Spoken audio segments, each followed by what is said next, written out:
you saw this screen, but it says Angry Meet Kevin Report, and I haven't done an Angry Meet Kevin Report before. Or maybe if I have, it's been quite a while. And that's because I'm about to tell you the story of this person that has been texting me that is literally the problem with society. It is people like this that think millennials are to blame for everything, and that it's the millennials' fault that they're having problems in life, that they're miserable people. Yeah, you know what they say? When you point a finger, 3 point right back at yourself. And it's people like this that have a problem admitting that they're miserable losers. And they don't realize that they are probably the toxic problem in their own lives, that, wow, you know what, maybe if you fixed your own toxicity, maybe you'd finally get ahead in life. Think about the amount of opportunities negative people miss out on in life. Nobody wants to be around somebody that's walking around with a cloud over their head. Nobody wants that. Everybody wants to be around that person that walks into the room and starts cheering and smiling and being energetic. But today, we're talking to you about this guy. Mr. D is what we're calling him. Let me just give you a little bit of context, and then I'll go into Mr. D here. So here's the thing. On a regular business day, I might get 50 to 100 phone calls. Let's just go with 100 to make the math easy. Out of 100 calls, 75 to 85 of them are usually straight up solicitations. And if I was sitting around all day long going like this, hello, I would literally get nothing done. And that's not fair to myself or my clients, because see, when I do something, I like to do something really, really well. If I'm with a buyer, I like to focus on them and their needs. When I'm working on a project, I like to focus on that.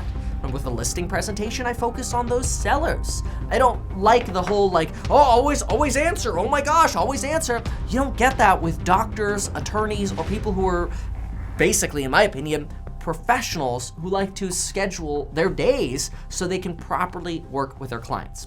And answering 75 to 85 calls a day that are solicitations is not very productive, it's interruptive, and it is not good for business. It doesn't make anybody's day better. Well, enter Mr. D. Let's just get right into Mr. D's message here. Mr. D starts off with, Kevin, I'm looking for an agent. Please call me when you get him in. Would prefer a call over text. Respectfully, Alex. Now, it took me 2 minutes to respond to this text message. But before I responded, I noticed a few things that were really important, and these are things that you could probably take away as well.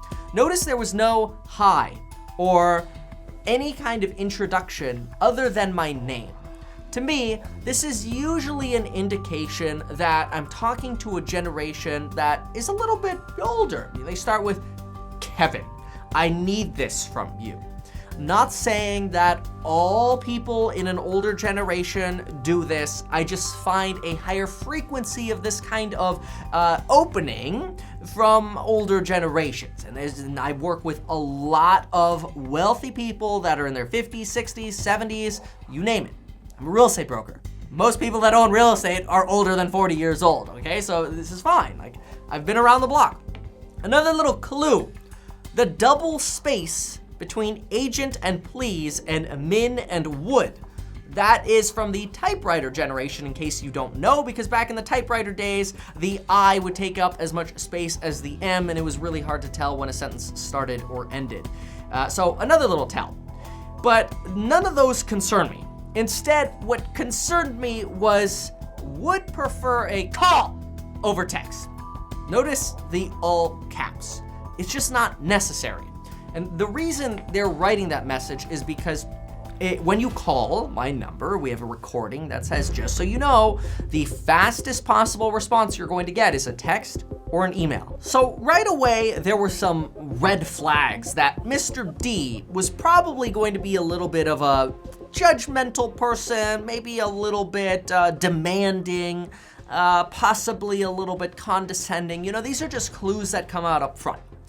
But Myself being the trademark no pressure agent, as I teach in the real estate agent course, you have to be a no pressure agent and you must provide your clients more service.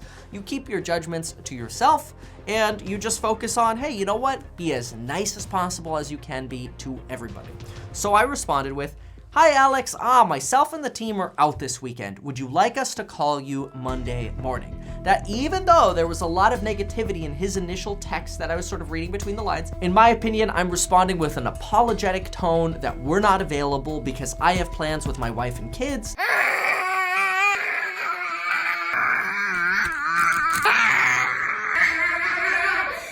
My staff is out of town for the 4th of July weekend, and you know what? We're just not available to help you right now, but I'm still responding to you within 2 minutes of you messaging. Well, then I get the reply, sure, just no team members. I want you. So let's read into this a little bit more.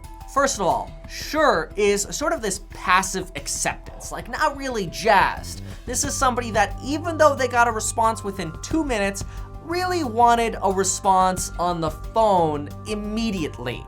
Well, I'm not interested in dropping everything I'm doing for you. I'm still going to be accommodative, but I'm not going to sacrifice what I'm working on with my current clients or current projects just because you called me out of the blue whenever it was convenient for you. That's not how I operate my business. I schedule my calls, I'm on the phone all the time, I do a great job, but it has to be scheduled. You don't pick up the phone and call your doctor and they're sitting around ready to answer. Usually that's a sign of somebody that's not that busy or not able to schedule their day. Now look, when I was a brand new agent, I answered every call because I had nothing going on. Then we dig a little bit deeper into the immediate cynicism that we get. Notice the just no team members. Wait a minute. Now you're passively accepting what I'm saying because I'm telling you we're not available, but now you're suggesting that for some reason my team is not going to be good enough for you, even though I hired them. And I'm not saying you would only get them, but one of us could contact you first and kind of see like, hey, what is it you want? Do you want to talk about real estate in Zimbabwe or do you got a real estate question in the city of Ventura? What is it? And I say Zimbabwe because I actually get calls from people that are like, hey, I want to buy a house in the Ventura Keys for $1.4 million. The problem is I'm stuck in Zimbabwe right now and all my cargo is stuck in port in Nigeria. And I just need you to please Western Union me $5,000 so I can get my goods through customs and I can come buy that $1.4 million beach house. This stuff actually happens. So yeah, buddy, we's gonna pre-screen our calls. At this point, I still reply with the jubilant personality that I always try to reply to everybody with, even though at this point I'm already a little bit anxious. In fact, this time it takes me almost 14 minutes to reply, and during those 14 minutes, my anxiety level was already up. Now, I respond in a still positive tone despite all this, and know that I never use the ellipse, the dot dot dots. Dot dot dots are pretty dang negative. It's a great way to get people to wonder like, are you like disappointed? Are you upset? Dot dot dots, the ellipse, is usually a way for you to fill in the blanks. So for example, sure, just no team members, you I just want you on the phone. It's a bad idea to use the dot dot dot. Not a good way to start a relationship, especially if you want somebody, because right now you're kind of starting to come across as that like cynic that nobody really wants to work for. I'm a believer that anybody you hire should want to work for you. They're not your slave. And right now I'm getting that feeling that, this person's probably gonna treat me a little bit like their slave. So let's see what they got. Sure thing. What are you looking for so we can plan a call properly for you? Notice it's only been 14 minutes since his last text. This is very responsive on a day that I'm spending with family and my staff's out of town. That seems pretty reasonable to me. Next reply. If you're too busy for the call, I'll just find another agent, dot dot dot, aka fill in the blank, you f***ing I don't appreciate being pre-screened, in quotes. A serious agent shouldn't mind using the customer's preferred method of contact. Remember, I said we'd gladly call you next week. I'd gladly get on the phone with you next week. I just need a little bit more detail to be prepared. Do you want to buy? Well, then let me get some buyer questions prepared. Do you want to sell? What is it? Do you want to invest in index funds? Do you want to come to my Chicago event where I'm doing a real estate crash course? What is it that you want information on so I can be the most efficient and productive on the call? Don't appreciate being pre-screened? Well, you know what? This is exactly the red flag that I knew was coming. And it's exactly at this point where I stay positive, but I make it very clear because right now I'm stressed. I'm not interested in being stressed. I've worked with a lot of clients that have stressed me out in the past. It feels like when I get stressed with clients, it takes years away from the end of my life. And I don't want that. I don't want years taken away at the end of my life. I want more years. So I want more happiness now and less stress. Anyway, I respond. At this point, I decide, you know what? This is definitely not somebody that I want to represent. I don't care about the money.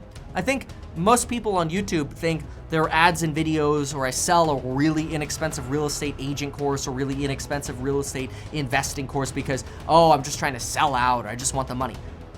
If that was the case, I wouldn't be fighting legal battles against big people on YouTube to make sure that my voice doesn't get silenced. I may as well just fold and keep collecting ad revenue and not pay expensive attorney fees, of which I probably already spent $100,000 over the last 8 months. So no, the money don't matter to me. Happiness, principles, and what's right matters to me. So what do I respond with? Something sincere. This is supposed to be a sincere apology, and that's how it should read. So sorry, we're having family health issues at the moment, the fact that you're stressing me out. And look, just because you look at my Instagram and everything looks happy and beautiful, look, everybody's got their problems, okay? So sorry, we're having family health issues at the moment, and we just wouldn't be able to provide you the best service at the moment. Try this other real estate agent. They could probably do great work for you, and their phone number. And this is true.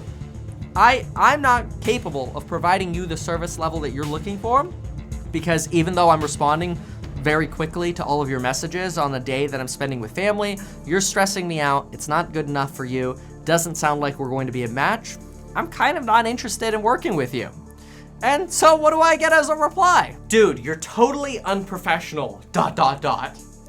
If there were really family health issues, you would have said that from the start instead of screening me, ... A much better agent than you will be getting this listing in Malibu. Great! I'm glad you won't be in my life anymore because you were causing the family health issues. Again, not going into our lives and things that are private, but I just don't want any more stress in my life. I am selling my house cleaner, a house for $350,000. I could gladly go sell $1 million properties instead, but I represent her because I like her. I am very happy working for her. I feel honored that she chose me, to help her with this, and I just feel like it's the right thing to do. It's not always money. It's not always the dollar sign that's supposed to motivate what you're doing. That's at least not the life that I want to live. Other people might have different motivations. For other people it might be, give me the money. I don't care what anybody else thinks. I'm just here for the money. That might be what's on other people's mind, but that's not what's on my mind. But then the tirade goes on. Adults do business via phone or in person, not using text and email. You millennials got a lot to learn, ... Grow the up, will ya? Wow. All right, so now attacking a whole generation here because once again, you're probably not getting what you thought you'd get. You're just never realizing that you're your own worst enemy as to why you're not getting what you want. You don't get to work with a really great agent because you're Mr. D. So because I'm a big fan of making sure that I'm always apologetic and positive, even when people are being mean and aggressive like that, I respond with, I'm so sorry I could not be of help to you. I wish you the best on your sale. June gloom is almost over and that should do well for you. And this is very sincere. Look, we've had a gloomy May and gloomy June, and it's not been that fun to go to the beach. It's been cold, it's been foggy, it's kind of been gross. That doesn't really motivate people to go to the beach or buy beach homes. So this is where Mr. D comes in again and says, It's your unprofessional behavior, not June gloom, dude. Space. That's another problem with immature millennials, ... refusing to accept responsibility for what's your fault and blaming others. To which I reply, ouchie, sad face. This person must really just get off on the idea that everybody should just bow down to them. One of the things that I consistently teach in the real estate investing course, the real estate agent course, or my in-person crash courses is you have to figure out how to be the person that's able to take blame yourself. If you can take blame and apologize, even though something's not your fault, things usually end up better for you. If people like working for you, guess what usually happens? You usually get better deals in real estate. You usually have less stressful transactions. I'll tell you, it's the most stressful clients that I've ever had in my career that are usually the ones that end up with problems because of lack of disclosure, or they have deals cancel on them. They just can't seem to get a break. It seems like there are always problems in their transactions. It's those stressed out people that like attract negativity. It's disgusting, it's nasty, and I don't want to be around that. Whereas when I flip the script, and I work with people who are always positive. They go into a deal and something goes wrong and they go, hey, no problem. You know what? We can fix this. We can work this out. Dang, you know what? Guess that wasn't meant to be. No problem. We'll do this instead. Those are the people who tend to attract the best deals, the easiest life, and overall, the happiest life. And that's what I'm looking for in life. I'm looking to cut out all the BS stress, and that is something I would absolutely never wish for anybody. The agent that's going to get that listing, they're going to have a tough time, guaranteed. Let me know what your thoughts are below on this angry Meet Kevin report. I'm pretty frustrated about Mr. D, and I'm not sure if this is a video that even interests anybody.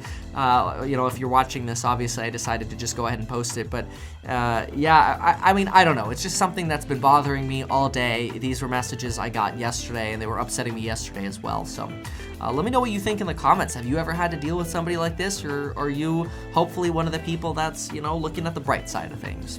In the meantime, make sure to follow me on Instagram. Also, consider following me on Twitch. I'm considering doing some live streams on Twitch where I pick some silly games and play those while answering some of your finance and investing questions, which could be kind of fun.